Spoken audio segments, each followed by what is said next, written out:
Alors beaucoup de députés n'ont pas encore pris connaissance pleinement des bonnes feuilles de ce nouveau tome des mémoires de Jacques Chirac, mais c'est vrai que le portrait d'un Nicolas Sarkozy nerveux, impétueux, commence à faire réagir et à droite notamment, certains ne sont pas tendres du tout avec l'ancien président.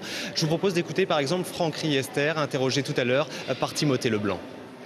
Chirac est dans un exercice qui est souvent l'exercice d'hommes ou de femmes politiques en fin de carrière qui essayent de faire leur mémoire et pour parfois vendre, mettre quelques petits éléments croustillants qui permettent de faire un peu le buzz autour de leur livre pour qu'ils soient davantage vendus. Voilà, c'est de bonne guerre.